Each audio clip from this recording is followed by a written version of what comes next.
Okay, and we are live. Hi, guys, and welcome back to Tales from the Green Dragon. My name is Matt, also known as Miggins on Twitter, and this is my channel, Hobbit Hole Books.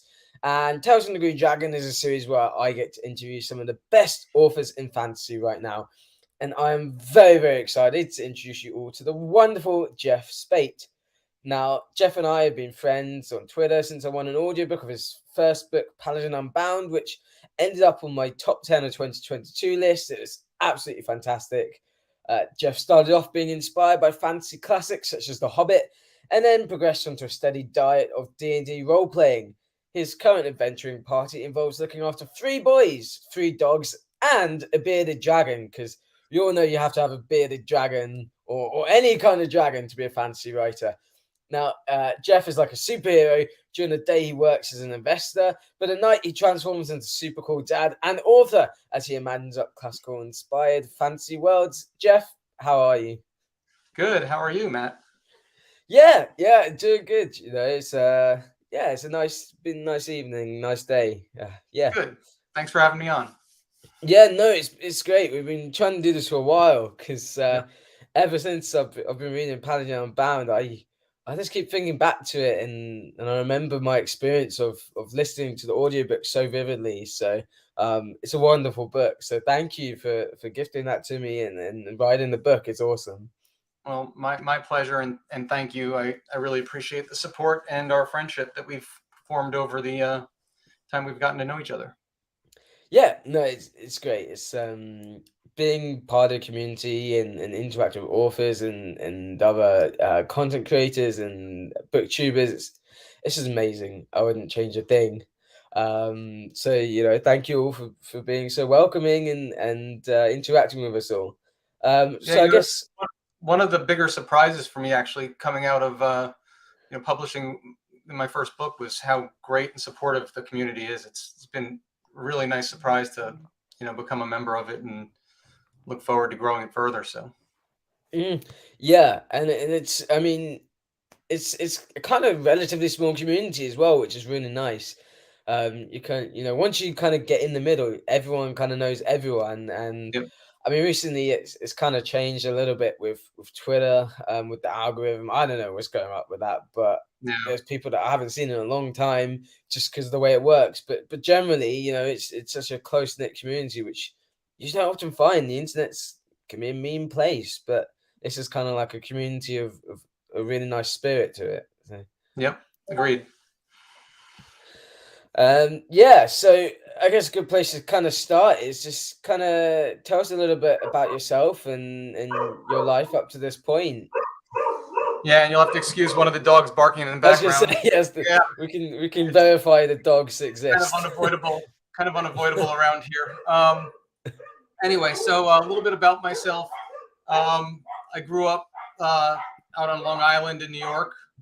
Um, Always had that kind of nerdy fantasy side to me ever since I was a little kid. Loved growing up playing Dungeons and Dragons and uh, reading fantasy books and everything, and that's kind of stuck with me for my whole life. And uh, recently started writing several years back, and Paladin Unbound started off as a Dungeons and Dragons campaign that I created for my kids that I adapted and wrote into a fantasy novel. So a little bit about me. Yeah, that sounds great. So I was reading on your website Yep. about kind of The Hobbit and the inspiration. And so is it am I right in thinking it was the Ralph Bakshi animation that was the Yeah. kind of the first thing you saw that kind of set off this? So Yeah. what was it about that inspired you? I don't know. It was just the really interesting take on the animation. I think there that kind of drew me in, and just the scope of the story. I mean, just it really took you away to another world, and I love that escapist part of it. I think most of all, even as a little kid, I think that was to let your mind wander and think about all the crazy monsters that could be out there, or the magic and the all that kind of stuff just stuck with me. So fell in love with it back then, and then once I was kind of old enough to really get into the books and all that kind of stuff, I really fell in love. So Mhm. I remember, I don't, did they make more than one of those animations? Or, because I remember I had a VCR. I am old enough to remember those things, believe it or not. Um, and I remember it had this picture of Gandalf, and he's like striking down with some kind of like sword or something, and I think there's a tower behind him. And I don't think I actually watched the whole thing. That was a Lord of the Rings, actually, not The Hobbit. yep. Um, and yeah, that's all I really remember about it. But I've seen some of the animation, and I know that it's inspired a lot of people. I think it inspired Peter Jackson actually. Um, Yeah. I read one of the books about kind of how that all came about, all the way from sort of 20 years before they even made it, and that was one of the inspirations for the Peter Jackson Lord of the Rings movies, which is kind of cool. Yeah. Very. Um, yeah, and then I don't know if you heard about they've had that the Russian version. Did you hear about that? Of No. oh, you have to look at the pictures. There's a Soviet version, a really ultra low budget version of I think it's one in Lord of the Rings or The Hobbit. I think it might have been The Hobbit, and it's where back in the Cold War times, so the USSR, and they made a really odd, twisted version of The Hobbit that's pretty different from the books, and it went viral maybe a couple of years back because people Okay. have rediscovered it.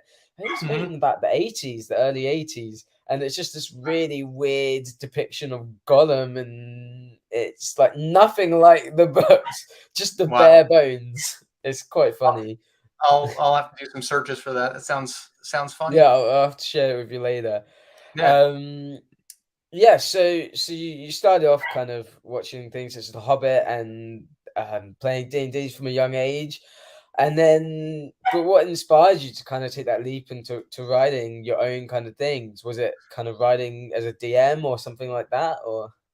Yeah. I mean, I never aspired to be an author per se, but I always loved the art form, and I had fiddled around with a couple things, and then I had created this Dungeons and Dragons campaign because I wanted to teach my three sons how to play the game, and Mhm. I did all this work, and we had this great little campaign going, and we got as far as meeting this half orc in armor laying face down in the mud on a street on a road, and Yeah.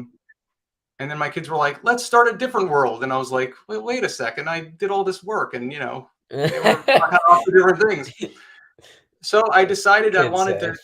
I wanted to tell that half orc who was face down in the dirt. I wanted to tell his story, and I kind of just started writing what became Paladin Unbound. So when you first started, did you kind of have an idea of where it's gonna go or where the campaign might go, or did it just kind of start with this orc face down and then you kind of wrote the book off of that? Yeah, no, it was I had a pretty decent story arc already thought out, and I had done a ton of world building for it and everything. And I had, for some reason, I built a lot of backstory on that particular half orc that which was just like a NPC kind of thing for to kind of go on this mission with my kids, and I just connected with that character and decided I wanted to tell more of the story and started working on it from there. So I had a rough idea of where I wanted him to go.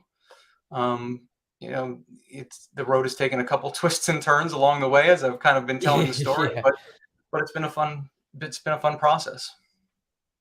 So has things you sort of say twists and turns along the way. So has what's been on the page, has that kind of changed much from kind of your original ideas, or is it still pretty much stayed the same as what you intended? It was I think the overall story arc for Umra has kind of stayed pretty consistent. There have been there's been more it's been more about drilling down deeper into the character and kind of exploring him further, and some of the little you know nuances that wouldn't necessarily work in a novel that you might have planned out for a campaign for Mhm. 12-year-old son or something like that. And so, I definitely adapted a lot of the bare bones of what I had to put together a fuller story for Umra and his friends. So Well, it's definitely worked really well in my opinion. Um, I remember vividly, kind of, it's just the adventures that kind of stick out, which is kind of that it comes from that D&D feel. Like for example, when you have it's the Barrow. What's the name of the group again? Oh, Arrows Pact. Barrow's Pact. I thought it was. I was going to say Pact. So it's the Barrow's Pact and their kind of adventures. Hello, Alex. Good to have you here. And yeah, I remember kind of just the little kind of episodic adventures that they have, kind of going dungeon crawling in a way is kind of the first thing, and then as you go towards the end, it kind of all pulls together, and it's a lot of actually the side characters as well that I remember that sticks in my mind, like me and my love of Pell and Pell's Orchard. I Mhm. don't know why, but this guy, he just won't leave my mind.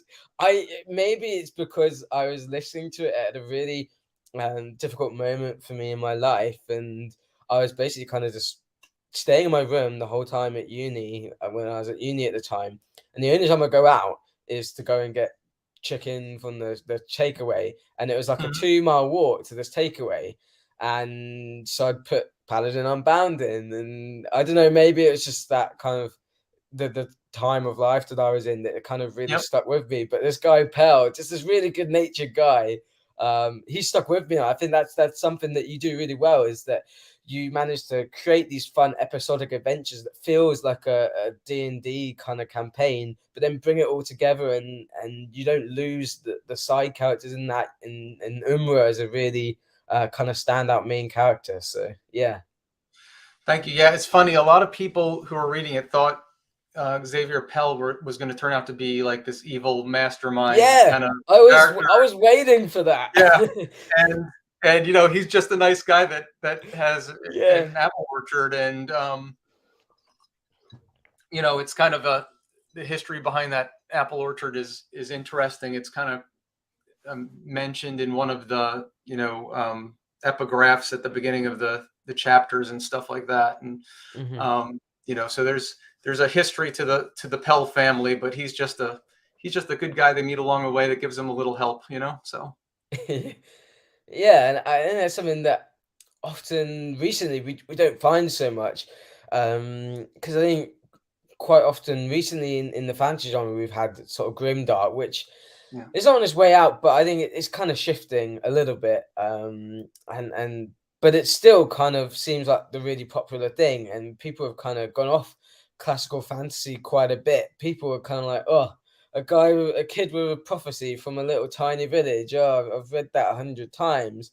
Hmm. But what I think was really interesting with Paladin Unbound was that it hit all those kind of things you might expect from a classic fantasy, but it did feel different. Perhaps it's because I've kind of been on the periphery of D&D, and so I've never actually played D&D myself. Hmm. Um, but it felt like it took me back to my childhood, and kind of reading The Hobbit and listening to The Hobbit, and feeling like those adventures that I wanted to be on when I was a kid, but also with the story of Umra that he went on his arc, it felt inventive and fresh, and it didn't feel like it was just kind of just sticking with the tropes, that you were playing with them a little bit, which is really great. Yeah, that was the goal. I mean, I go back to the influences from when I was kind of growing up and everything, and I love that classic high fantasy feel, which I feel like sometimes gets lost, Yeah. this day and age, and it's fine. I've read plenty of fantastic grimdark that I love. I mean, I love a lot of. Yeah. I just wanted to do something that felt high fantasy, felt kind of hopeful. The good guys are good guys. The bad guys are bad guys, Mhm. but with some modern twist to it, some modern feel to it. Um, and have it just be a fun kind of high action adventure story, and that was the Mhm. goal. And hopefully it worked. And then with Mystic Reborn, I kind of broadened things out, and you see more of the world, and you dive deeper into some of the characters. So hopefully it'll Mhm. continue to evolve for people. Yeah, which is to me that you were saying that Mystic Reborn kind of expands things in the world and the characters, and I think it's something that I love and I want to see more of the characters and go deeper. So that sounds great, but it's interesting that you say about expanding the world because we actually covered rather a lot of ground in Paladin Unbound. We it kind of did cover a large scope, even if we didn't spend a lot of time in a single location. Yep. It actually we saw quite a lot of the world, which I really enjoyed. That it wasn't just kind of like there for the picture. We actually saw a lot of these places. Yep. Yeah, I mean, you cross almost the entirety of the continent of Evelium in Paladin Unbound, which is very much a traditional kind of hero's journey kind of feel to it, right? Mm. Uh, but the planet Tiveriel has more to it than just Evelium, and so we get to see some other places that are referred to in Paladin Unbound, but we don't get to explore and visit, and so we'll get to go check some of that stuff out and learn a bit more about the history and all that, of the planet and the people and everything. So But that's definitely got me very excited. I've not got long to wait. I've not got long to wait. yeah, it's I coming. yeah, I'm in a bit of a reading slump right now, just because just because life and I've been reading quite intensely, and so I've kind of put brakes on that. But I'm really looking forward to diving back in with Mystic Reborn. I'm very excited. Awesome. Um, so I was going to ask about kind of like a bit about your writing process. Yeah. We kind of touched it a little bit, but are you kind of a more of a plotter or a pantser, and how did that kind of evolve from the beginning, from your first draft to kind of Mystic Reborn? Yeah, and it has evolved definitely. So Paladin Unbound was 100% pantsed. It was just I just was writing it. I was writing it for fun. I was writing it for myself. I didn't know if it was going to go anywhere. It's not like I had some kind of publishing contract or something like that I was Mm. working toward. It was just to write it, to see if I could write the story and see where it, kind of where it took me.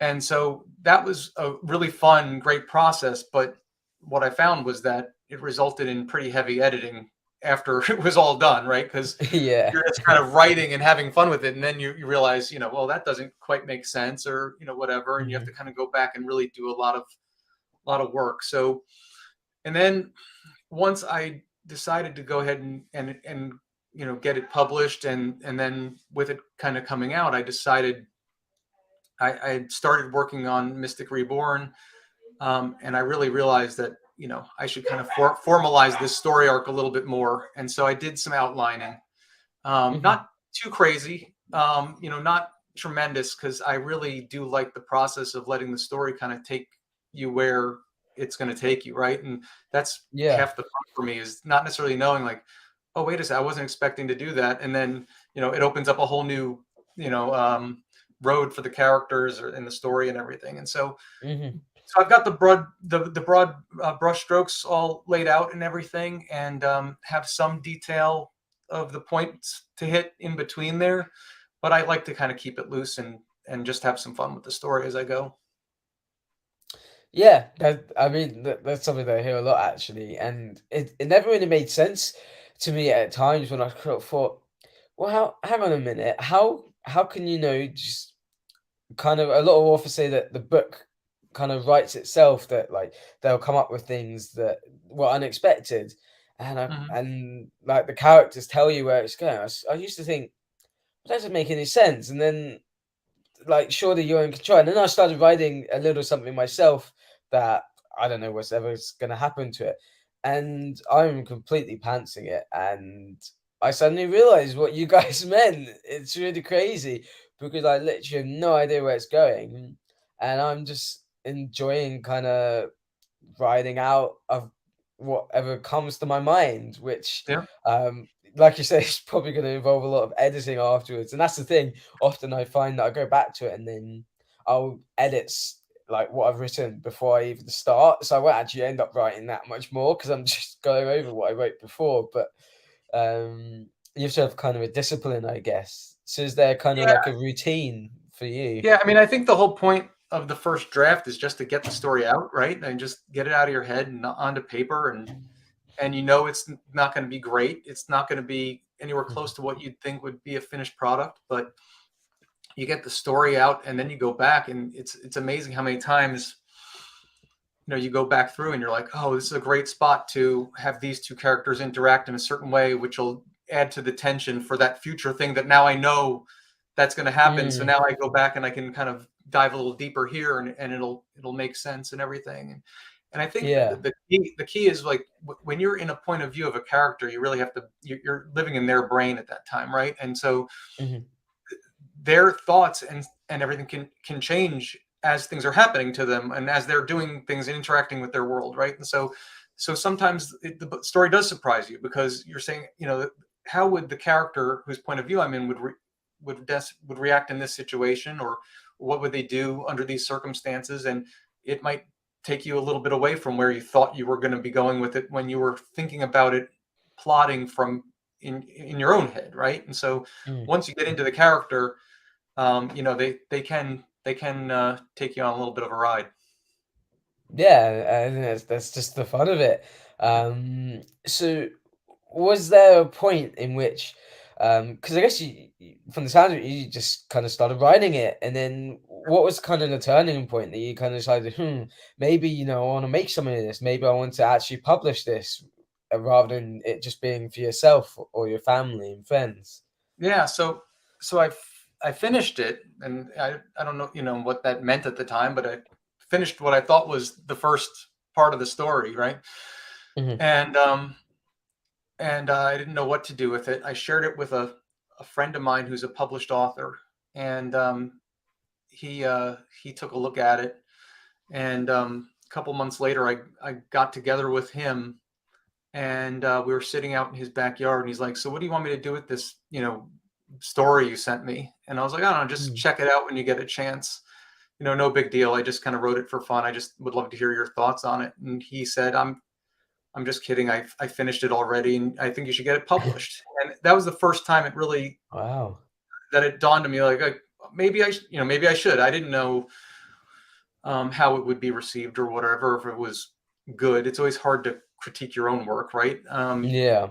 And so yeah, I can read plenty of other people's stuff and say, "Oh, they're so amazing," and blah blah blah. And then I read my stuff and I'm like, "Oh, it's garbage," And it's funny how you can have that perspective on your own stuff. Yeah. But he really encouraged me to explore getting it published. And then I really didn't know anything about the industry or how that worked or anything. It's nothing I ever Mhm. you know spent any time doing work on or anything. And I entered a Twitter competition for a sci-fi fantasy pitch Twitter competition, and the people at Literary Wanderlust liked my tweet, and a couple months later, I had a contract, and we were off to the races, putting Paladin Unbound together. Wow. So how Yeah, long does that kind of take from getting that to publishing it? it's it's really it's a long process. Longer than Mhm. I have patience for. I'm not a very patient person, and I'm used to things moving at a fairly fast pace. And so it definitely took a while. I had an editor change mid stride. The Oh my edit the gosh. yeah the editor Yeah. there was an issue with another book that was being worked on, Hmm. and the editor and my publisher parted ways, and so we were like halfway through editing, and then we kind of started back over again, and Mm. then of course COVID came along, Yeah. and that kind of threw the wrench into some things, and then there was some excitement around the artwork, where the day I was supposed to get the cover art and the map, I found out that wasn't going to be completed by the artist that was supposed to do it, and so I had to kind of rush, and I found Omer, Barack O'Neill, who did the cover for Paladin Unbound kind of last minute, and Thomas Ray, who did the map.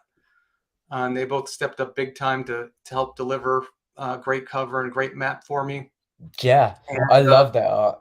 and it all kind of came together pretty quickly after that. But it was an interesting experience. Yeah.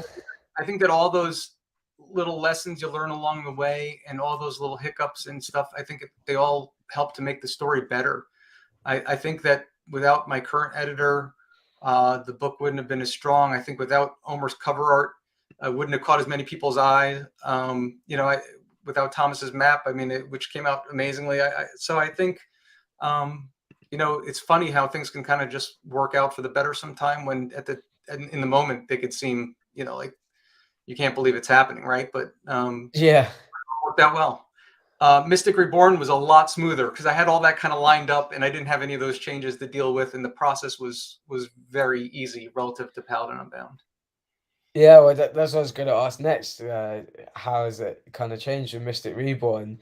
And I guess so. Alex asking, I guess we sort of answer this, but which do you prefer, pantsing or plotting? Or Yeah, well, it's interesting. So I think for if I was writing a standalone, I think I would just pants it because I really do enjoy that. I enjoy just writing without the structure or anything like that. I think when you're mapping out something that's more like a trilogy or longer, you have to do some plotting because you can get yourself into some yeah, pretty bad situations if you don't kind of have the general bullet points lined up for yourself. So I think naturally I prefer pantsing, but plotting has definitely helped me in terms of kind of formalizing the story arcs and the process of getting the trilogy kind of going. So. yeah. And so you said there that it's a trilogy. Is book three, is that already been worked on, or? So yeah, this story arc, I have more planned for the world and all that stuff, but this story arc is planned for 3 books. I've got about 55,000 words written on book 3, which would put it, not quite halfway done, maybe, but more than a third. So, Yeah. we're making progress there. I've got that relatively well mapped out. I kind of know where I have to get. It's just a matter of finding the time and all that to focus on it and get it done. There's a lot that goes into the final stages of getting Mystic Reborn together and all that kind of stuff that can be a distraction and whatnot. But I'm working on it. Try to do a little bit every night if I can, and eventually it turns out to be a book. So we'll see. Yeah, that's it. It's all about consistency and Yeah. dedication is what I hear a lot. And then, just a few thousand words a day, not or just as many words you can get down. Eventually, at some point, you can have something. And Yeah. I think I that's something rarely that have I've the learned. time. Yeah. I rarely Yeah, have the sorry, time go to. ahead. No, it's okay. I rarely have the time to sit down and just write with huge blocks of time where I can get 3,000 words. I probably average 500 to 700 words a day if I'm lucky. And that's because I'm working all day and then I come home and I've got all that mess you were talking about at the beginning, Yeah. all the pets and all that kind of stuff, and other responsibilities. And this is something I love doing. It's changed my life personally, but it's also something that sometimes has to take the back seat to some of those other things. And so 500 to 700 words a night is, and I'm feeling pretty successful. And I see these other people like, oh, I wrote 2,700 words today. And I'm just like, I know. I just It's shake my head and in the authors, they're notorious for. I keep telling them, you got to slow down. I don't have time to read them all. it's Um, amazing how prolific some of them are, right? I mean, yeah, they're putting out these huge books, like monsters, like Paladin Unbound is a pretty short book. I mean, it's under 100,000 words by a few thousand words. Mystic Reborn's longer, but still 100, 115, 116,000 words, something like that. And you see these guys that are putting out, 400,000 words a year, like yeah, clockwork, and it's just amazing and quality it stuff. is. It's not garbage, it's Yeah, I amazing. don't know how people do it. I guess You know, it's about I think it's about time, isn't it? You know, you Yeah. sacrifice other things that and people make choices that that mean that they can do that. I look at all these people that, you know, are beginning to kind of watching travel stuff on YouTube recently, and Yep. I'm thinking, how do you have the time to travel full time on the road without Wi-Fi, like kind of easily there, and then still get like two really heavily edited videos out a week? It's just insane, but Yep. people do it. You know, it's just about the things that you commit to, and it's wonderful that we have your sequel here when it's here. And I can't wait to read all the rest of it. You know, like you said, it's a big world. Tiberial. Yep. It's there's a lot there, and I'm really excited to kind of explore more of that because there's kind of hints of more planes of existence and different things. And I'm a big world building fan. I really Mhm. want to kind of know what's up with that. So yeah.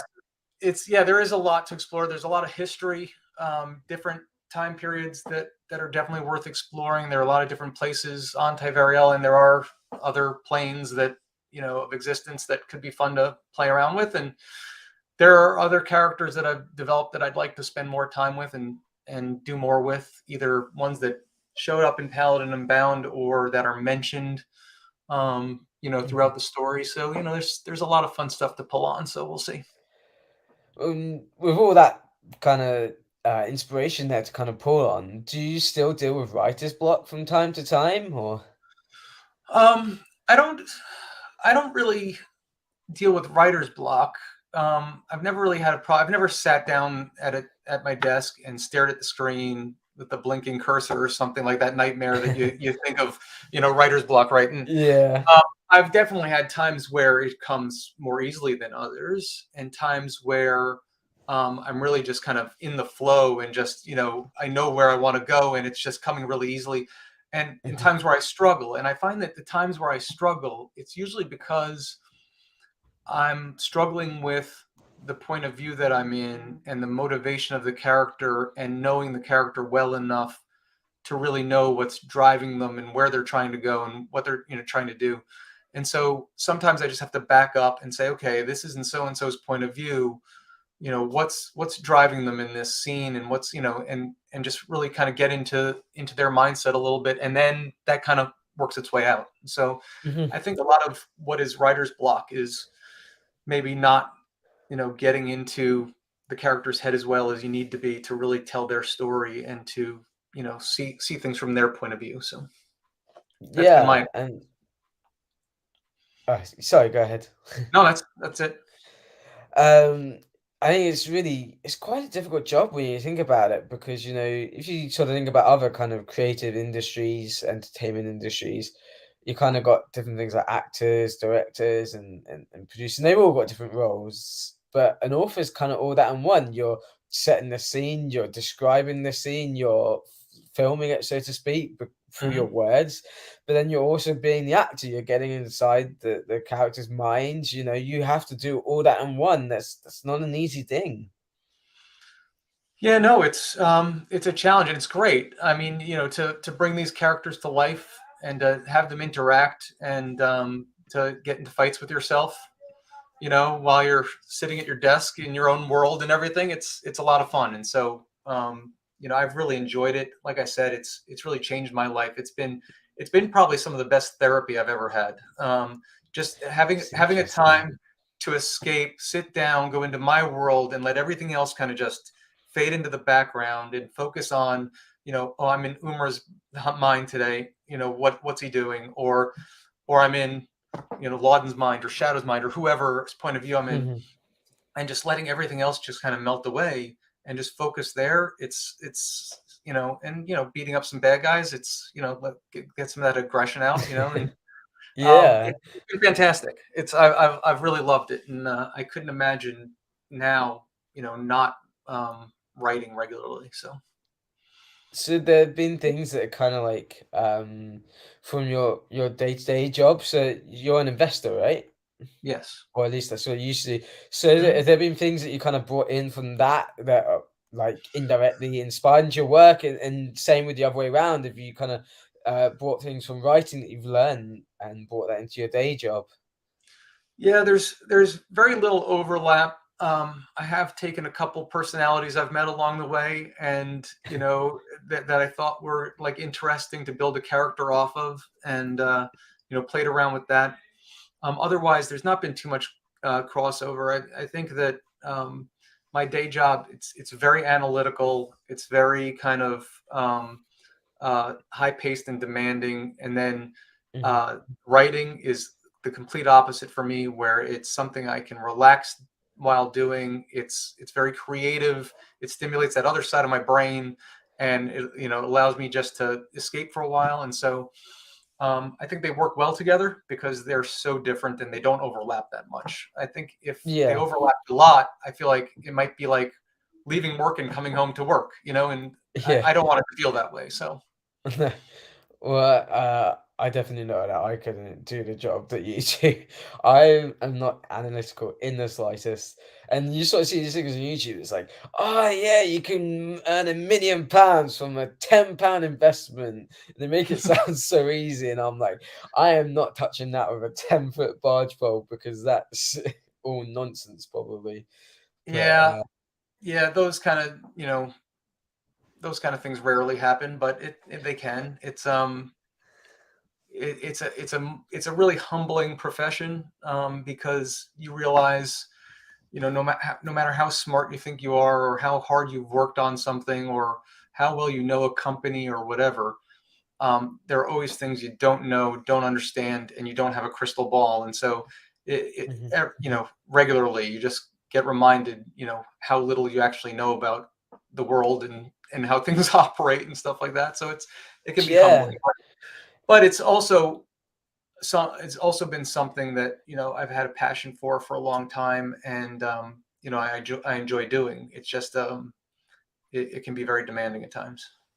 Yeah, definitely. I mean, you see in all these movies. I mean, a lot of it is kind of exaggerated in things, but um, yeah, I definitely hats off to you because I definitely couldn't do a demanding job like that. That's so analytical. I'm much more creative. I'd lose all my money. So It's a lot less crazy and exciting than the movies would lead you to believe. There's yeah. there's a lot of Excel spreadsheets and stuff like that involved. It's Yeah, Hollywood they have to sex it up because no, not many yeah, people are like, oh, spreadsheets. So that's what I want to see in the cinema. yep, They want to see Leonardo DiCaprio doing crazy things, don't they? exactly. Not reading an annual report of a company or something like that. It's Yeah, yeah, yeah. yeah. Um, yeah. What was I gonna say? I was track now. Yes. So I was going to ask you an interesting question. I've got a Okay, few of these I like to have. all right. Um, if you had to give up the ability to read or the ability to author books, which would you choose? Ooh, It's that's a a very good difficult one. one. I guess you probably don't get as much time to read as an author, but You don't. I still love it though, and not to mention the fact that I've met so many great indie authors that I've started reading. That I mean, mhm, traditional publishing reading, I even have less time for. So I spend a lot of time yeah, reading me great too. indie, great indie books. There's a lot of great traditional stuff out there, but it's just something I haven't spent a ton of time with lately. So yeah, time is limited. I would have to say I'd have to give up reading before writing at this point because I love it. I love it so much, and I really enjoy it and get a lot out of it. So I guess I'd And have you to. got the contract. Well, that's not a big deal. This is not a contract. Just means that um, literary wanderlust will produce the book that I write. There's no upfront anything or anything along those lines. It's just as I Okay. come, and it's on a per book basis. It's every book has its own contract, so I'm not signed to anything for 5 books or something like that. Hmm. I shared Paladin Unbound. They liked it. We had a contract for that. I shared Mystic Reborn. They decided they wanted to keep going with it and liked that.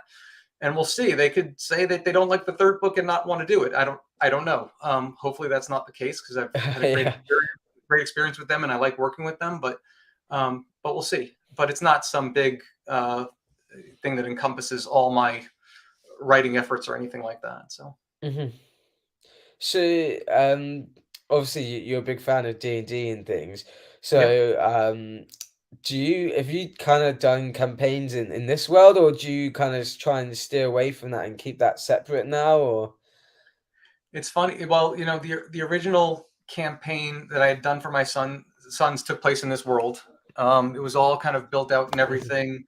I kind of knew the pantheon and kind of how the world worked and what existed and what didn't exist and all that kind of stuff. I had that all mapped out.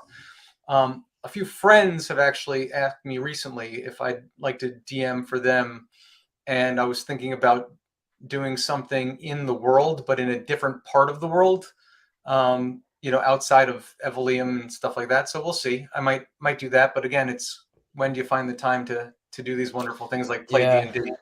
It's tough. I got to do it for TBRCon Oh, of course, I recently, need to catch up on that. There's so much I and missed. I had such a blast because first of all, I usually DM. I rarely get to play a character, and I'm a pretty introverted guy when it comes down to it. I'm not this outgoing extrovert type Mm, personality, so those things are kind of awkward for me, and I get really nervous about them. And and I don't know that I'm necessarily very good at it, but I had such a blast just you know, playing someone else's story, not knowing where it was going to go, and just having fun with this goofy character that I created. So it was a lot of mhm. fun.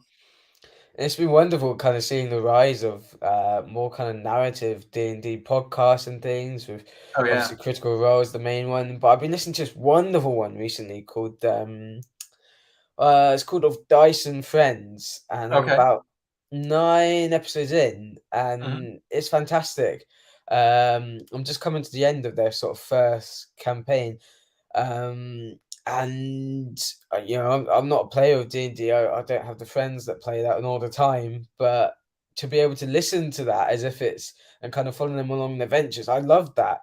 And I've kind of struggled to get into some of the ones, but this one, it's kind of really stood out to me, and I love that, that vibe that comes from a lot of these ones where it's just, friends having fun, and Yeah. there's a lot of kind of goofy humor and wacky adventures, and then of course you have the big kind of epic scale things that come along, but it's just friends playing, yeah.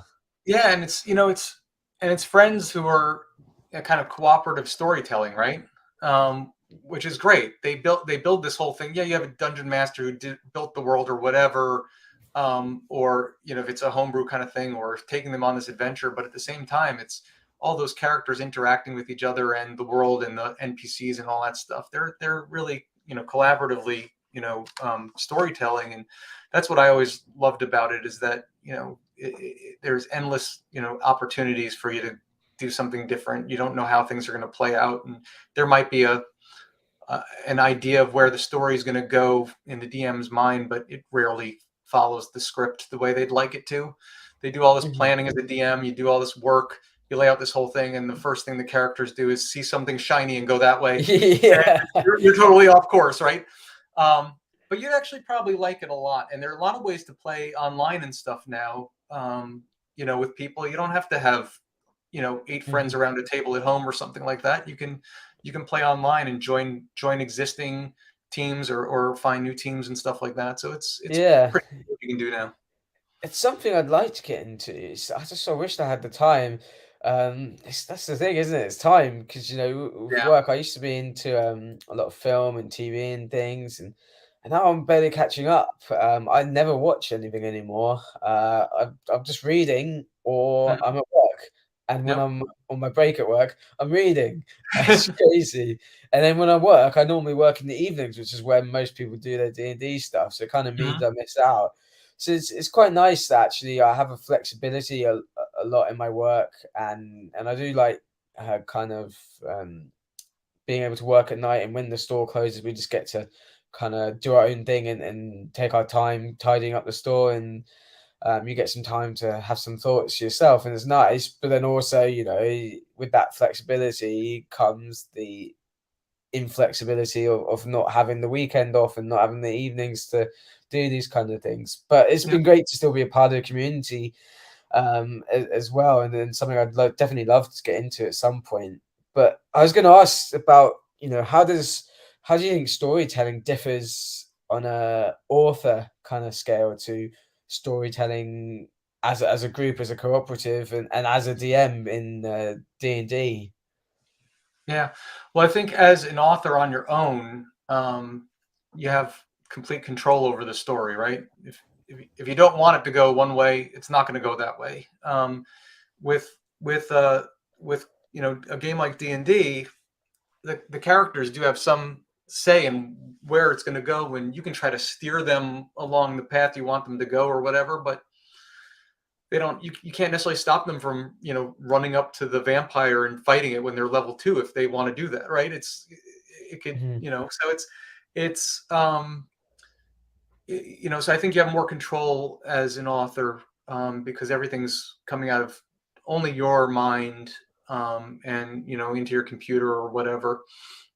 Whereas around the table, it's not scripted at all. It's not planned out, and people have a mind of their own, and they'll take it in different directions, whether they think because it's funny or they're something catches their eye and they're interested in it, or whatever the case may be. You have to be flexible as a dungeon master to let them explore that and see what comes of it, and hopefully you get back on track with the main story at some point. But that's a little Yeah. side quest that you would have never planned, right? That you weren't expecting at all, and it kind of takes on a life of its own. So Mhm. they are pretty different from that perspective. One, you spend a lot of time doing the world building and all that stuff, and you're not exactly sure where it's going to go. And the other one, you have more control over. So do you think being an author has kind of influenced your ability as a DM in some kind of capacity? Do you think it's enhanced it, or the other way around? I think they both. I think they play off each other nicely. I mean, I think because they're different forms of storytelling. They both involve world building and character creation and creating tension and all that kind of stuff. That but when you sit down and do it, uh, writing is really, like we were talking about earlier. There's a discipline that has to come with it, that you have to kind of show up all the time, and all that. And whereas D&D, a friend with games, if you're a game with friends, if you're doing it once every other week or once a month or something like that, it's a little more laid back, I think, and stuff like Mm, that. So but they play off each other nicely. And a lot of people have said that they can read Paladin Unbound and they can kind of see the D&D influence in it and everything, definitely. which is great. And it was definitely intentional. It's kind of like a little love letter to the game, to be honest, in ways. But it's also, I think, and Mystic Reborn, I think, will bear this out a little bit, in that it's a very rich world with a lot of real characters, and you get to drill down a little bit deeper into some of them and explore more stuff this time around. So we'll see. I hope that every book I write, I hope I improve in both my storytelling and my writing skill and all that. And I hope that I continue to kind of raise the bar for the reader and give them more with each story. So that's kind of the goal. Yeah, well, I'm really excited to see that. I was going to ask, so your world, you know it well, obviously. If you were gonna sell a place to go on holiday in to me, if I came to you, say, I want to go on holiday in Evelium and or Evelium, Yep. and I want to go to the best place, see the best sights, have the most fun, the most adventure. Where would you suggest I would go as my travel Hmm. agent to Evelium? That's interesting, because I mean, there are obviously some of the bigger cities have a lot of things to see. I think some of the coastal cities and stuff are really fun. There's a little island off the southern shore of Evelyn called Marix Cay, which is a really beautiful place if you wanted to just go hang out and relax on these bluffs overneath the crashing waves and all that kind of stuff. It's kind of a very picturesque kind of place to hang out. If you want adventure, there are a lot of places for that, and a lot of places that you can get yourself into a lot of trouble, exploring along the way. Sounds like my So thing. yeah, so yeah, no shortage of opportunities for that either. So it's got everything from polar ice caps to beaches and tropical rainforests and everything in between. So I think the world is uh, pretty well developed, and would offer an adventurer or a vacationer any number of opportunities to get involved and have fun. Are there any sort of parts of the world that are inspired by places that you've been to, or things like that?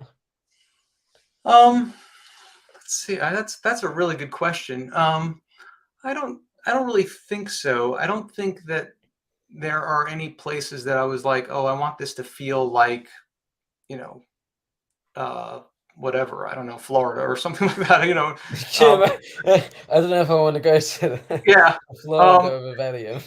yeah. No, The nothing like that. Universal Orlando. I mean, No everything theme parks. exactly. Everything um, everything is influenced by your experience as a writer, right? So it's there's a little bit of you in everything, and your life's experiences come out in your writing. So it's hard to say that places aren't influenced by my life's Mm. experiences, right? But at the same time, I didn't pull any places that I was like, oh, I want this place to be in the book and have it feel like this. So there's nothing like that. Yeah, I guess the opposite of that question is, uh, I, to kind of talk about maybe if there was a film or TV adaptation, are there any places that you can think of that you kind of think, wow, this would kind of evoke what I was, or would look like what I might imagine these places I've written are, if you were to choose maybe a location in the world, in our world, is there anywhere like that? Or Yeah. I mean, I think um, some of the great high fantasy works definitely have places that are I find inspirational. Like you see some of the you know um, artwork from the Peter Jackson Lord of the mm, Rings movies and stuff like that. I mean, how can you not be impressed by that scale of world building and the imagery that he brings out there visually? Um, yeah, there are places like that and movies like that and TV shows where you just can't help but aspire to building something that's as vivid and beautiful as some of these other people like Tolkien or others have built. But it's at the same time I want it to have its own feel and be its own its own world yeah. that doesn't feel too much like any of those other places. So Yeah. Um, I was going to ask kind of your opinion about the Hobbit films and the Lord of the Rings films, and yeah. obviously, being inspired by the Bakshi animation, and kind of growing up with that. How does it feel for you when those movies kind of came out, and what were your thoughts about those movies? Yeah, I mean, visually stunning, beautiful, especially for when, they were made. I mean, the technology involved and everything, just, I mean, cutting edge stuff. It was, amazing. Um, not 100%, uh, committed to, the lore and everything that Yeah. is out there. Took some creative liberties and whatnot, but told a great story. Opened the door of fantasy, I think, to a million new people that would have never gotten into it, and for that, Yeah. you're forever grateful, right? Because it really brought it kind of mainstream, I think, Mm. and everything. I didn't know if The Hobbit needed to be three full length movies, but it's you read that Yeah. story and it's a relatively short story, right? And they Mhm. definitely took their time telling it in the movies. So, but other than that, I have no complaints. I think they did a beautiful job with it. Yeah, I remember seeing I dragged my poor mother out to see the first Hobbit movie. we watched the midnight showing of the first one. So I would have been about 13, and my goodness, I was so excited. But she refused to ever go to a midnight showing again because obviously we came out about 2:30 in the morning. Um, uh, but I remember going into that and being so entranced. And then I've got a vlog that I'm going to be editing that's been in the works for a while of my experience going to. I saw recently the Lord of the Rings trilogy in 4K at the Prince Charles Cinema in London, and I did an all nighter. I remember going up to my boss at work and asking for the days off because that's another kind of perk of the job is that because some people have set days. I don't have set days that I work. I just have work 5 days a week. And so I can ask if I ask far enough in advance, can I have this day off because I want to do this thing? I want to see my friend, whatever. So I said, I'm going to go see the Lord of the Rings overnight. Can I have these 2 days off as my 2 days off for the week? And my manager was like, oh, what are you doing? Such a nerd. And it's kind of lovingly teasing. And I went and I survived. It was an amazing thing, seeing these movies that meant so much to me, that have caused so much inspiration to me on the screen for the first time. And I remember getting in, and when you go in a movie theater, I don't know if it's the same in America, but over here we tend to have it where at the beginning for the adverts, the screen's about this big or so, and then as it extends out for the movie. And I always go for the back of the cinema, right? Because I sort of think with the tiered seating, it's that we tend to have, that's the best place to be. The back rows I found in the middle. Well, this one I didn't realize didn't have tiered seating, and I get in there, and the screen's about this small, and I'm right at the back, and I'm thinking, "Oh gosh, I've made a terrible decision. I'm not going to be able to see half of it nor hear a lot of it." And then I get in, and there's all these couples that are there, and people that a couple of people in cosplay, and people that brought their friends, and I'm just here on my own, like, oh, feeling a bit out of place. But then we got in, and there's this kind of enthusiasm that's there, and it was wonderful to see it with an audience and have that experience. And I think it's quite often something you see on YouTube a lot, and you see a lot of American audiences where at Marvel movies they'll cheer when their favorite character comes in and things. We don't tend to have that in the UK. So we tend to be quite British about it. People tend to get quite peed off about that. But with this, it's an experience. People know what they're going in for. It's an overnight thing. So, but there were people laughing at the jokes, which, made it funnier somehow, because there's this kind of collective thing going. And there were little kind of cheers and claps, and there were claps at the end of each movie. And so I think pretty much all of us survived the first one. It started about 8 o'clock Fellowship, and so it went on to about 11 p.m. So we all survived the first one, and then about halfway through the second one, we all started to fall asleep. I did not make it through to the third one. I tried. About halfway through the second one, I started to go, and then I tried to stay awake for the third one, and I really wanted to because there were all these epic moments. Yeah, and I got about 25 minutes in, and I just gave up. I was like, I'm just going to sleep for the rest of this. It's a commitment. Yeah. Yeah, it's definitely a commitment. It's funny. I recently read The Hobbit to my youngest son, who's 10, and Wow. it's funny. You're about 20,000 words into that book when you get to the end of movie 1. Yeah. And you're like, there wasn't all that much there that they took upon to expand upon and everything.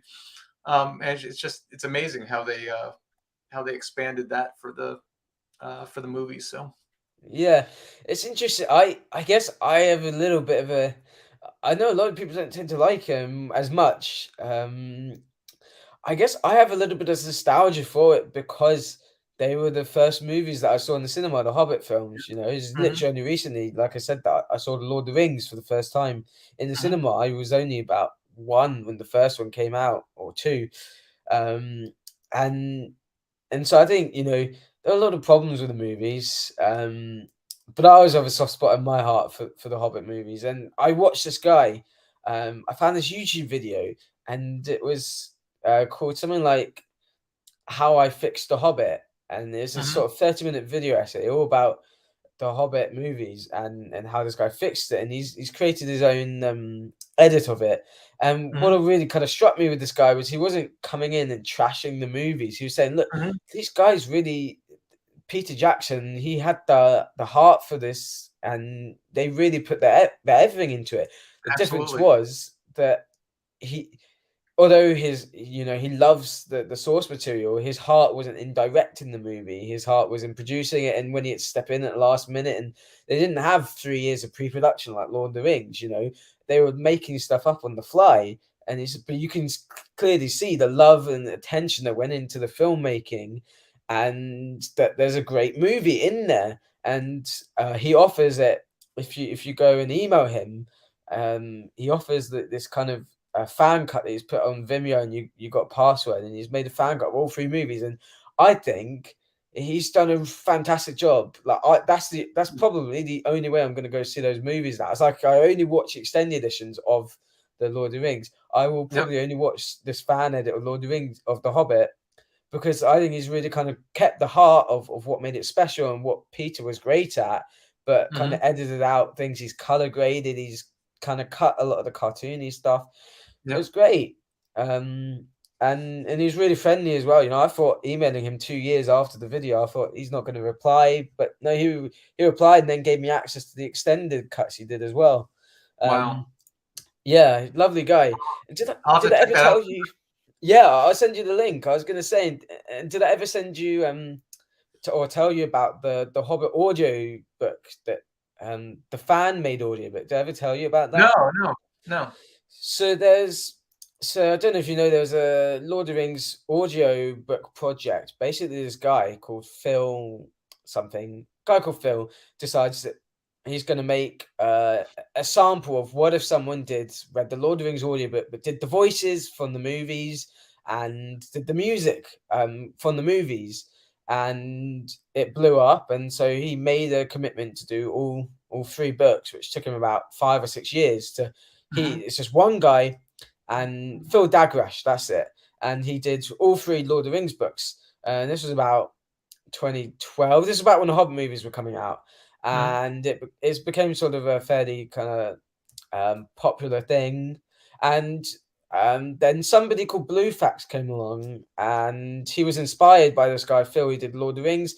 And Phil said, I'm not doing The Hobbit. I've done Lord of the Rings. It took me 6 years. I can't do this. And this guy called Bluefax came along and did The Hobbit. And of course, this is about 5 years later. He did it in 2018. So the sound quality is a bit better, and it's really amazing. So he had sound effects. He does the voices. He does an incredible Smaug. He does a really good Gandalf. And then you have the music. It's for the Lord of the Rings movies by Howard Shore. And so it really kind of fills the gap between that nostalgia for the movies and also the original source material. It's not, and it's all for free as well. And he did a fantastic job. It's like a professional audiobook, and you can just find the download links, and it's incredible. I listened to it last year about the same Yeah. time as Paladin Unbound, and it's amazing. Honestly, your kids might love it. It's great. Yeah, you have a lot of stuff to send me after we're done here. Yeah, I'll have to send that to you. Yeah, we've been talking about The Hobbit and Lord of the Rings for a while. Let's talk more about your works. That's why you're Okay. here. And I guess one thing I was curious to ask was there a character that in the first one, when you were running Paladin Unbound, that perhaps you struggled to get into the mind of, that you found was a lot easier in Mystic Reborn, or vice versa, that you found really easy to kind of write in the first one, and you kind of found it a little bit more difficult in Mystic Reborn?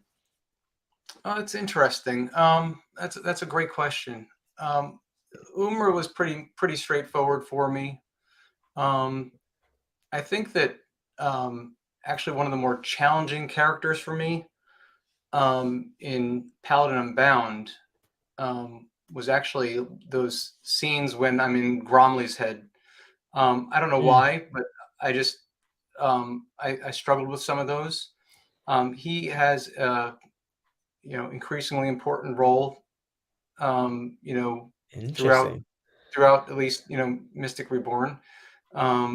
he gets to, has to do some more stuff in the second book.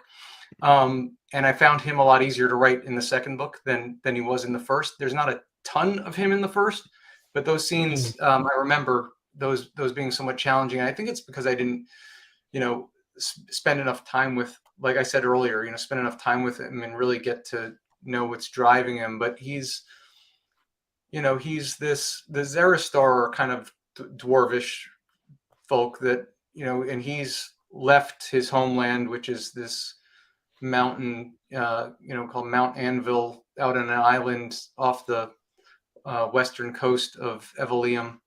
And he's one of the few that are out and exploring the broader world and all that kind of stuff. And when we meet him, he's back home, and he's kind of feels stifled. He kind of feels, imprisoned in his own homeland. And so I think I struggled to get, that really get deep with him in, how that would feel and how that would drive his decision making. And so it made it a little harder for me to write him earlier on. But then I definitely caught my stride when I kind of got to know him a little bit better, and he was a lot easier to write going forward. So that's interesting. Yeah, Gromley was one of my favorite characters, actually. I really like dwarves. I guess I think it might have something to do with the fact that I was so entranced at a young age by those scenes of going into Moria, and and you got that famous, I think it's John Howe's artwork, with the pillars that in the Lord of the Rings movies, they're directly inspired by that. Yep. And this kind of grand expanse over. I just love that sense of these dwarven kingdoms, these expansive kingdoms. So Grumley being a dwarf was definitely one of my favorite characters. Yeah, it's interesting because that land out there has kind of switched hands between them and some others who have fought over it over the years. And so their people are very possessive of it, and he's not at all. He's kind of more of a free spirit, and that's it's an awkward place for his people to see him. He's a cleric, which is highly revered in their worlds. There are all these families that make up the Zeristar tribe, and each of the major families gets to appoint one cleric.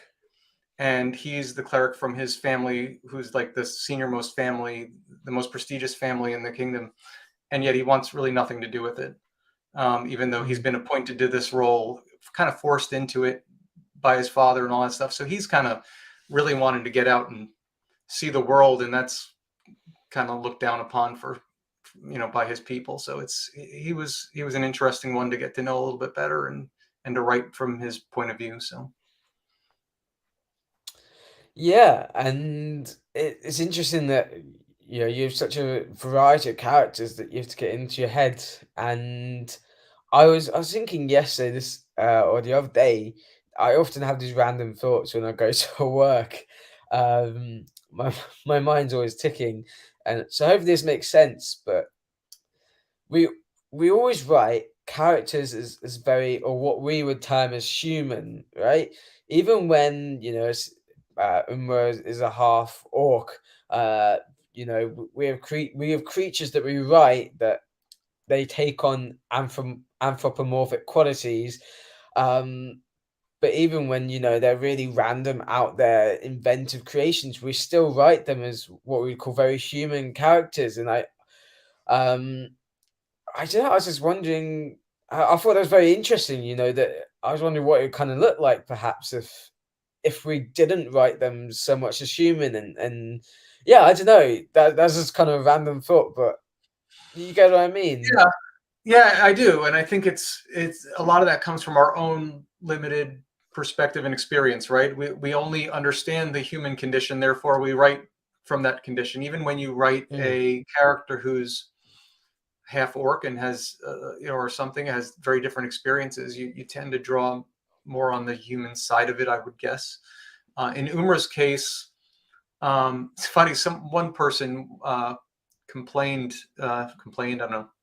criticized, whatever it was, Gosh. that he had too good of a vocabulary for an orc. And and I was like, well, first of all, who's to say orcs don't have great vocabularies? Yeah.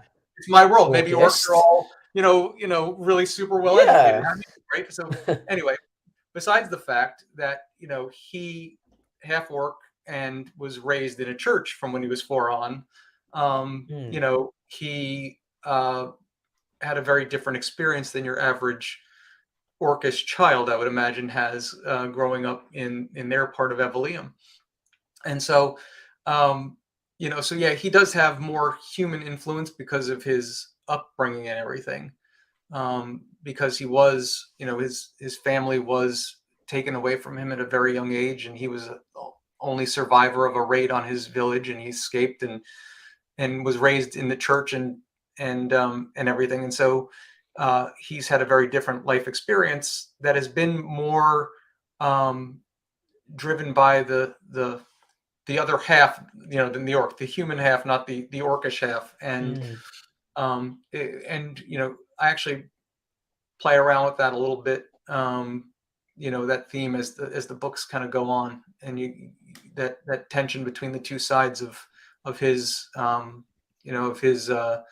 his makeup. So Yeah, and I think it's nice that, even though obviously, as you say, he's half orc, he's still a character that's relatable, that has relatable struggles, and I think that's really important in a main character that we have someone that we can relate to. And I think you pulled that off really well, because I think especially nowadays a lot of people can relate to kind of feeling in between two worlds, and that's a struggle a lot of people live with daily. yeah, and it is something. It was a theme that I really wanted to explore with him. The orcs in Tiveriel were the first race of humanoids, or whatever you want to call them, Mm, that were created by the gods. And and the gods then said, like, they're not perfect, we want to do something else. And so they created the Evanese, who are the people that rule Evelium now in its current form. mm. And so the orcs have this kind of feeling like they got screwed, you know Yeah. and have been relegated to this, like, wasteland section of Evelium, and are not wanted uh, or accepted in the modern society that is Evelium. And it's very true. And you know, I, yeah, I've been fortunate enough to have a pretty easy life by the standards of this planet, right? And Mm, um, I haven't had to face a lot of the struggles that a lot of other people face on a daily basis, and I'm grateful for that, and I understand that. And I wanted to put myself a little bit in the mindset of someone who didn't have it as easy, and didn't uh, wasn't easily accepted, and might be a little bit different as a main character than your average main character that you see in fantasy. And so, like I told you earlier, I kind of fell in love with this half orc that was face down in the road and wanted to tell his mm. story. And that part of that, that he would give anything for this world that doesn't really accept him, is really what the story comes down to. That he um, struggles with that. He wants to be accepted, and he wants to prove that he's a worthy person, and everything. But at the same time, when we meet him, he's hiding who he really is, because he's been kind of beaten down by things. He's been told for a long time that he's a lowly half orc, and he's never going to be any more than that. And it isn't until he meets some real bad situation that he says, forget it. I've got to rise above that and be who I'm meant to be, and realize my my true potential and everything. And so I think it's a story that has a lot to do with someone trying to find out who they really are, work through Mhm. all these difficulties and obstacles that they face, and prove that it's what's inside you that really matters, not what's on the outside. And that's kind of what I wanted to get across. Yeah, I really loved to kind of go to the artwork for a second for at least the first one. It feels like it kind of encapsulates that arc. So we see Umra on the cover in a very powerful moment, and I love that's kind of why that artwork speaks to me so much because it kind of encapsulates a lot of what that book is about and at its heart. Yeah, so there's the cover. Okay, so there's Paladin Unbound. So it's a moment of real weakness for Umra that turns into a moment of strength, right? Like he's on his knees before this, individual. He's just gone through a tremendous loss. He's waking up from being unconscious, and he realizes that there's only one way out of this situation for him if he's to have any hope at all. And so he kind of calls upon the God that he disavowed years ago, and she answers his call, and it sets him on a path that he wasn't expecting to go on. And so it's literally and figuratively the moment where the paladin is unbound, and it's a really pivotal moment in pivotal moment in the early part of the book, and kind of sets him on his course. And so I wanted to share that. And I think that if for me, if you're going to do a cover with a scene like that, it has to be true to the story and Mm. authentic to the story that's being told within, so that you know people might see the cover and say, "Wow, that's a pretty book. I want to check it out. That's great." The story Yeah. better deliver on it inside, right? That might get you the first look, but if you don't deliver with the story, then you're going to lose that reader. And so, having the two match up well, I think is really important. And Omer Barakanal, who did the cover for Paladin Unbound and Mystic Reborn, he did a great job bringing that scene alive, because I basically sent him a Microsoft Paint version of this, where it's just like stick figures and arrows, like this is Umra and this is bad guy and this is this and this is that, and Yeah. from that he created that cover, and like I said, in only a few weeks for me, which is amazing. So He's fantastic. I believe he's Thomas Howard Riley's cover yep, artist as well. yep, He's in a couple of them, which is interesting that you kind of mirror each other because he uses Thomas Ray as well, yep. who's fantastic. I love his maps. So whenever people ask for a map maker on Twitter, I'm always like, Thomas Ray, he's great. Yeah, I found Yeah. Omer when I found out that the cover art I wasn't going to get, and I need to kind of hurry up and figure something out. I reached out to Zach Argyle, who I'd become kind of friends with back then, and Omer had done the cover for the Threadlight books that Zach wrote. Mhm. Great books, by the way, if you haven't read those ones. Yeah, Um, it's on my list. I started yeah, listening to audio at the first, and then I yeah, got sidetracked. it's a fantastic story. So Zach's a great guy. I've met he's him. I love he's Zach. wonderful. He's wonderful.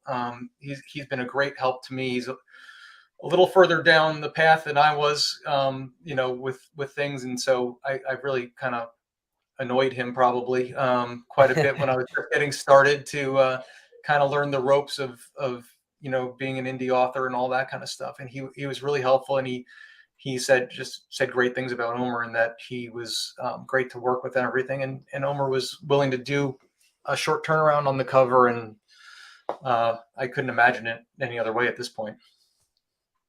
Yeah, so tell us a bit more about the book two cover, if you can, and I Sure. think you got it I, to show off there. yeah, I And just I just got the physicals, so there's wow, the cover for Mystic Reborn. yeah, Lot of bright colors, and it's a night scene, and he's Umra.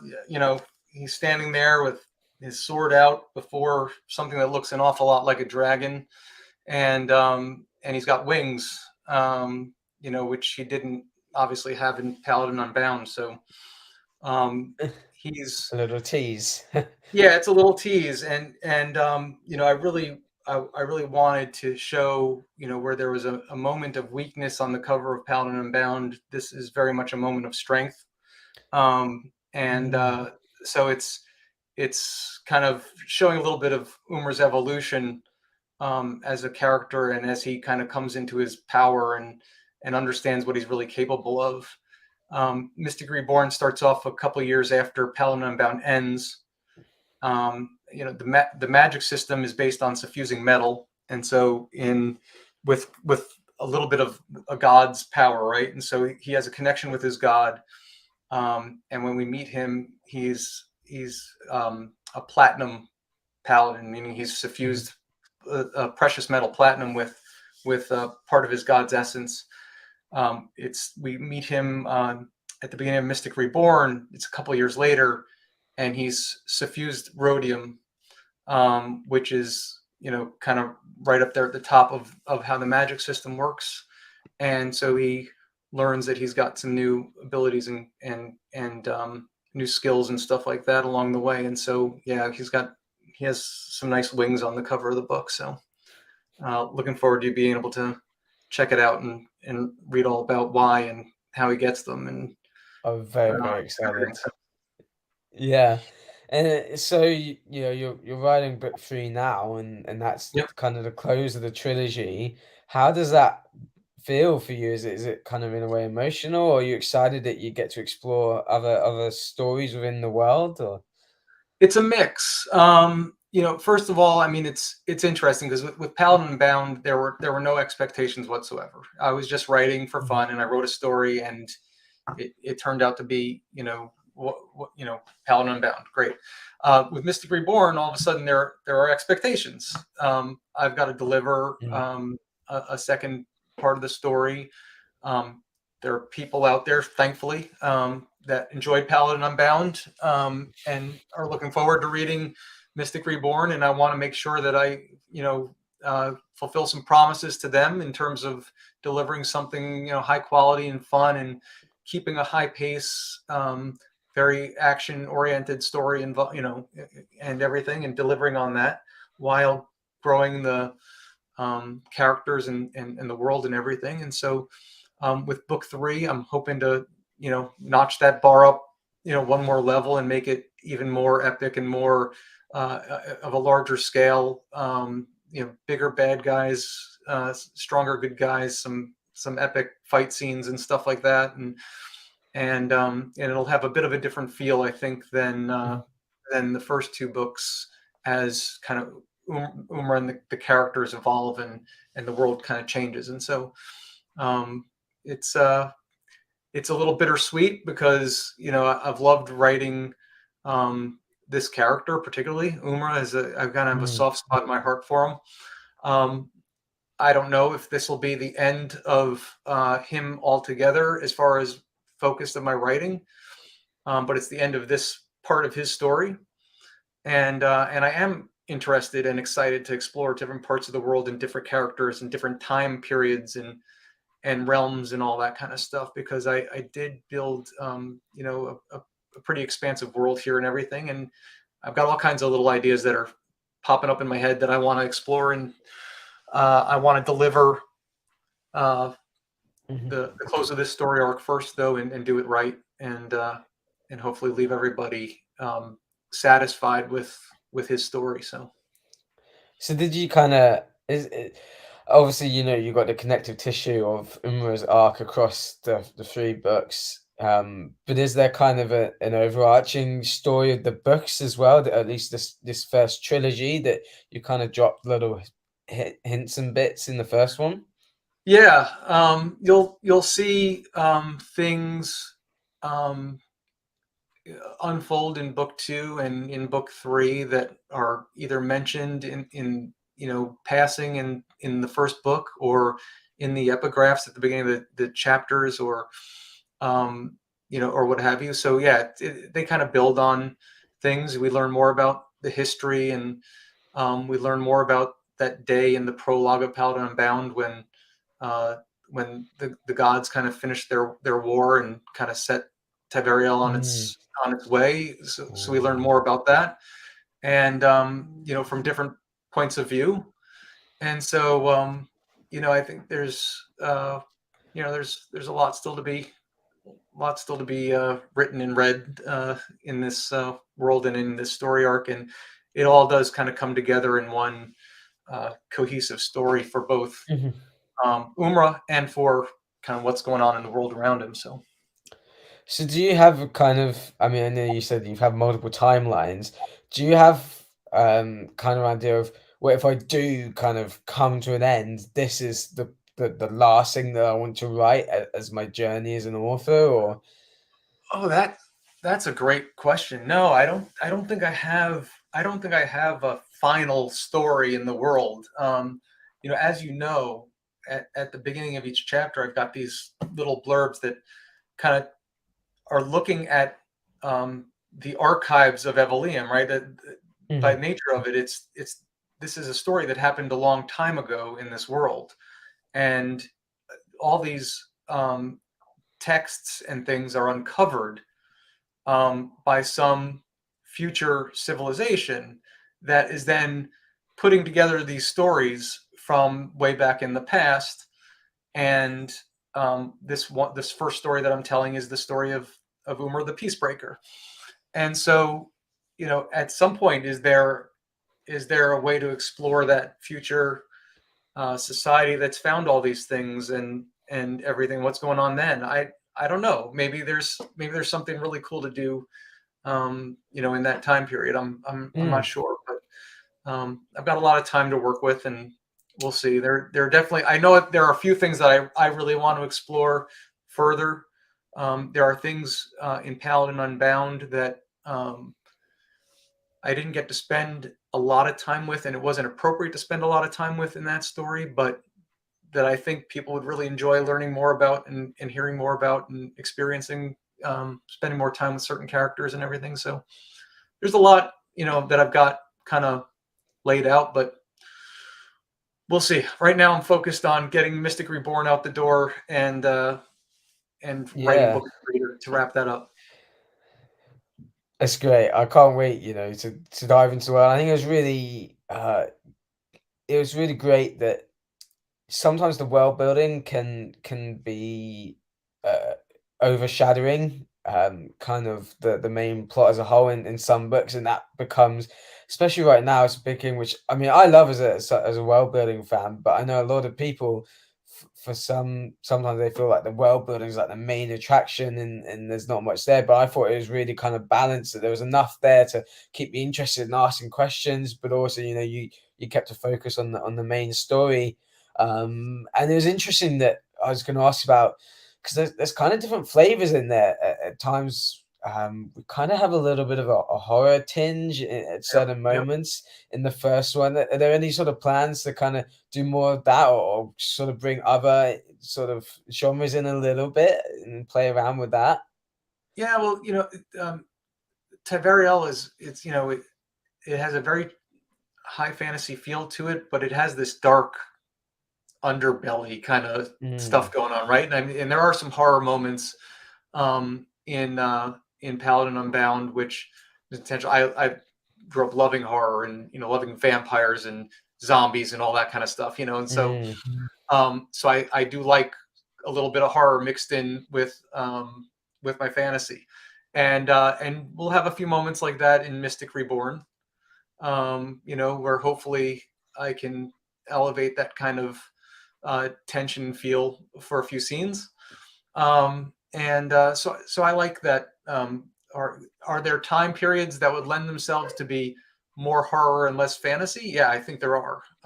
There are definitely time periods throughout the history, and there are characters that could be interesting to explore that could definitely have a storyline that could feel even more kind of horror focused than necessarily the high fantasy feel that these books have.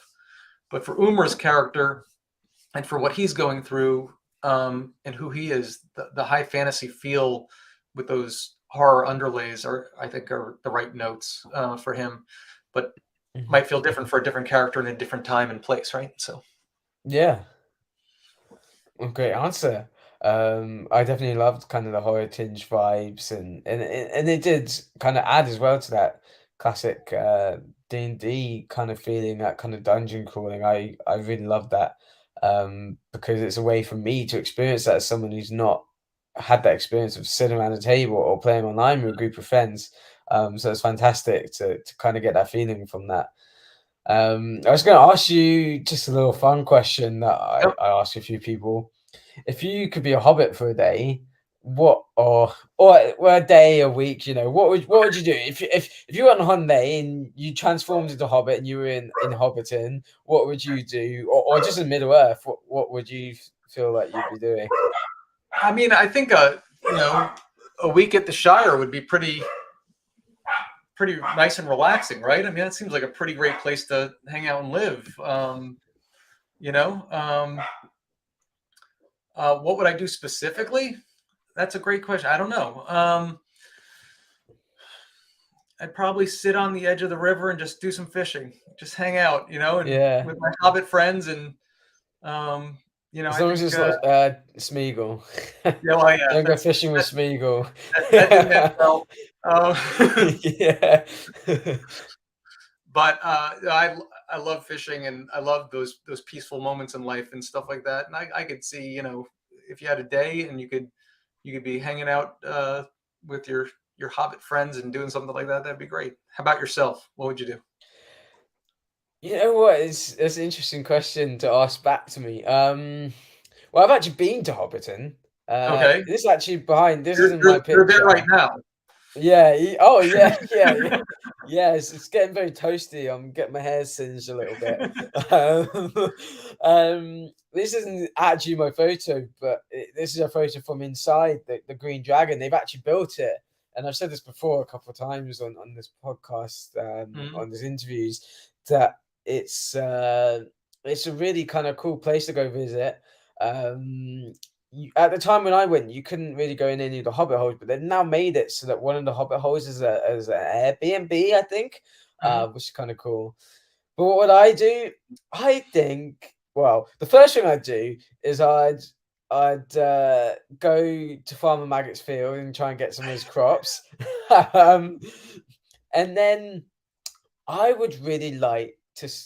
I'm an expedition guy. I think I would love to retrace Sam and Frodo's steps, but only to Rivendell. So I think I'd love to go meet the elves at Rivendell and going to those. I think just a little adventure. If it had ended at Rivendell, it would be a wonderful little holiday for them, and I think No, I would love to kind of do that.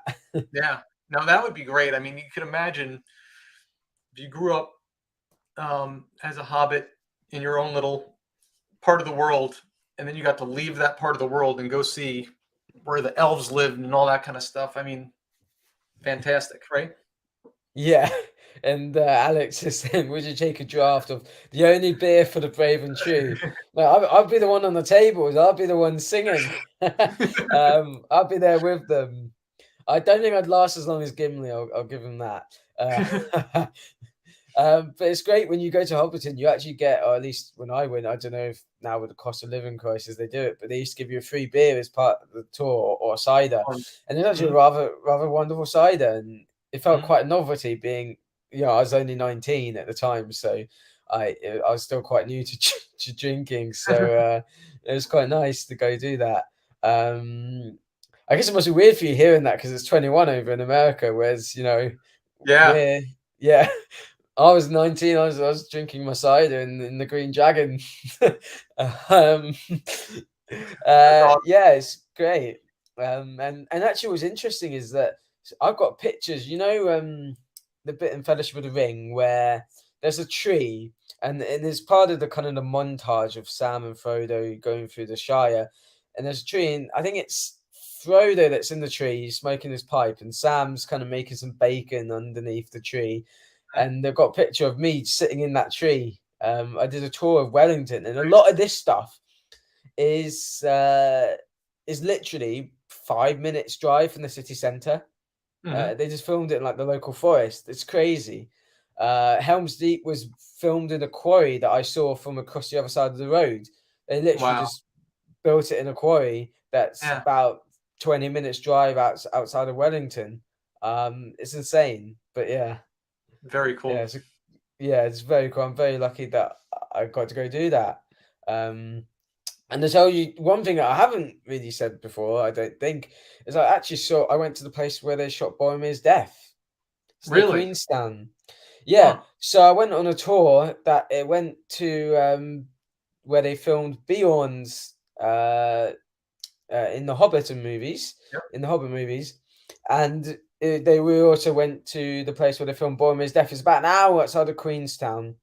So we visited a few locations. We visited the one where mash them, boil them, stick them in a stew. Sam, where he says that Yep. with Gollum. Yeah, so I visited that location. That's about 20 minutes drive outside of Queenstown. You can see a look over the lake. It's incredible. So when they're looking over the edge, that's all. They have a green screen there. So if you look over that edge, it's just another drop into more stone. Yep.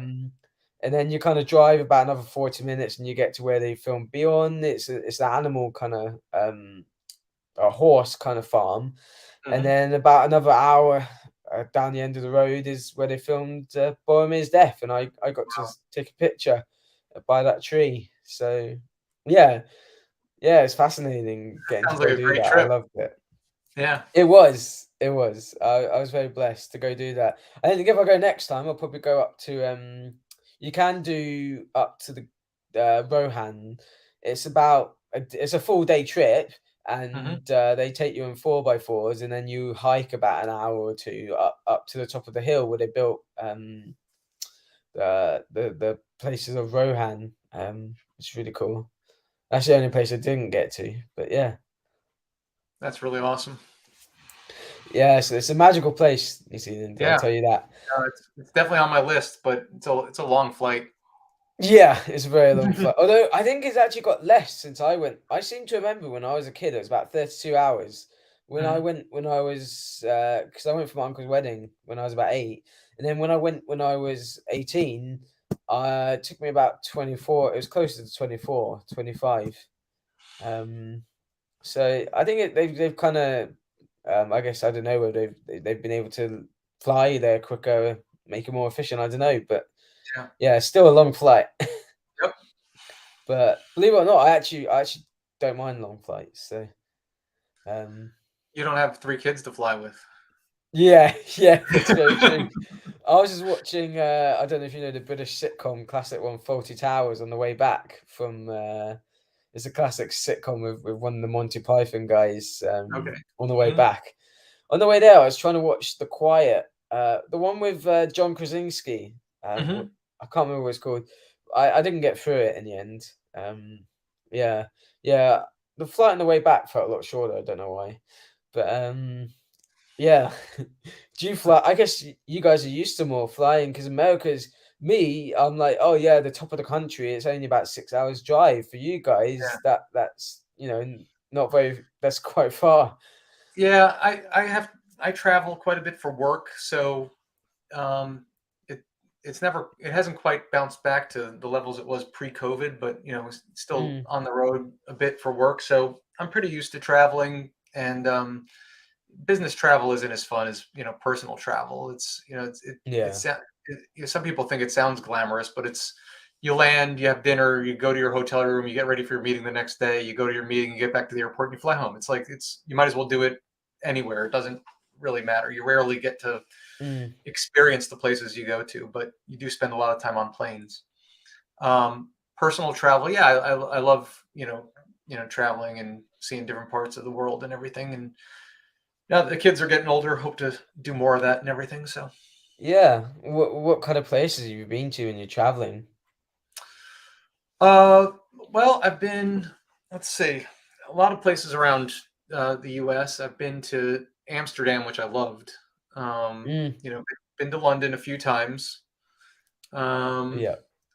See where else. Been to places in the Caribbean and stuff like that, and Bermuda, and Wow. so some pretty cool places. But Yeah. Uh, but a lot of places yeah.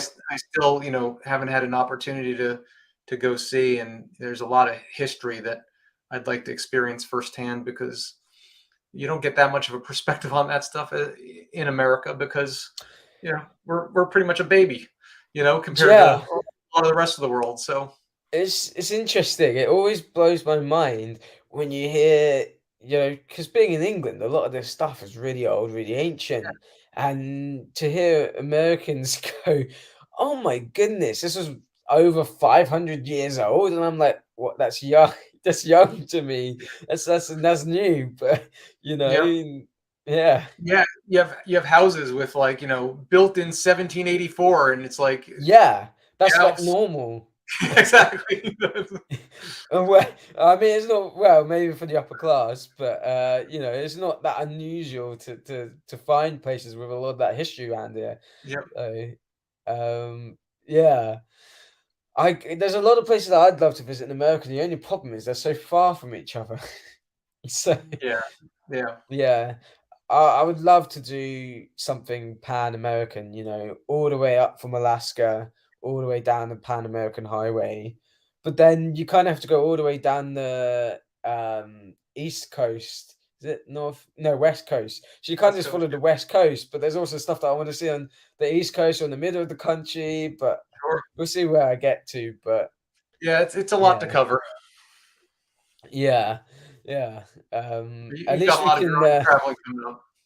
Yeah, yeah. Well, I'll definitely get back to New Zealand. I'll get that far. I've got a friend that's going to South America about the same time that I'm going to New Zealand, and I'm really, very tempted. I really want to, visit him at some point. Yeah. South America is probably the only other place on the bucket list that's like after Nepal and New Zealand. That's like the second, the third place that I'm like Yep. I really want to get there. But we'll see. We'll see what, Yep. what life brings. But at least we can read books and we can imagine more places than we can visit. Exactly. Um, yeah. Uh, yeah. So I think that's probably bring that kind of to a close now. Um, it's been wonderful to have you, Jeff. I absolutely loved Paladin Unbound. I cannot wait for Mystic Reborn. And it's been a really fun time talking to you and hearing about your writing and everything. Yeah, well, this was long overdue. I really appreciate you having me on, and always great chatting with you. So thanks so much. No, absolutely, it's a lot of fun. I love to do it, and I can't wait. I've got lots of plans to get lots of authors on, and we'll definitely have to have you back, especially when book three comes out. And I'd love to, kind of do D&D, kind of talk more about that at some point with you. So we'll definitely Better yet, have we more should. in the works. I'll DM for you sometime. Teach you how Yeah, to play. definitely. I'd love that. We need to get an indie kind of like a TBR con. We need to get a bunch of indie authors together and do a sort of a one shot or a mini Yeah, campaign if we can. But sounds that'd be good. great. Yeah, Yeah. Well, thank you for taking the time out, Jeff, my and for all pleasure. those that have watched live.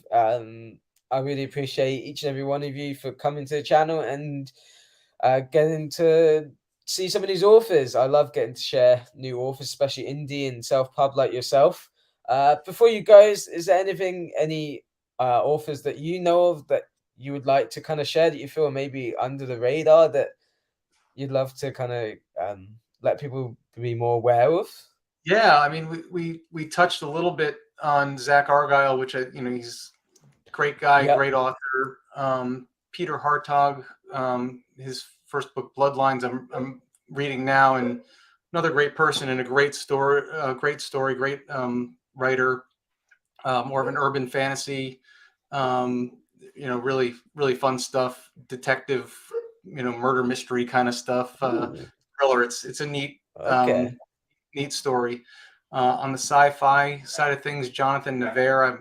I don't know if you've Oh read any of yeah. his stuff. I haven't Um, read his stuff. It's he's in the communities, but I need to oh get yeah, read his stuff. he's in the community, but his Windtide series is a lot of fun, kind of space opera kind of stuff. And so those are three great guys, three excellent storytellers and authors. So I definitely check them out. Awesome. And Mr. Reborn, so that's April 1st, right? April 1st. Awesome. So Yeah, you looking can get forward it to it. on Amazon or any other kind of good bookstore. Yeah. Pre-orders are available on Amazon for the ebook and the paperback. Um, for those stateside, if you'd like a signed copy, I'll have orders up on my website that I could always do. And then hopefully the audiobook will be done before or around that April 1st date, and hopefully that'll be up on Audible for those that are more into the audiobooks. Brilliant. I certainly can't wait for that. I'm very excited to dive back into that world very, very soon. I'm looking Well, forward to it. yeah, yeah. And we'll definitely have to come back on and talk about that again. Maybe have a spoiler kind of thing. That'd be great. Sounds great. Yeah, yeah. So thank you once again, Jeff, for coming on. Thank you to the wonderful viewers for joining in. Yeah, and I'll be back very, very soon with more author interviews, Tales from the Green Dragon. See you later, Jeff. Bye. Thanks. Okay.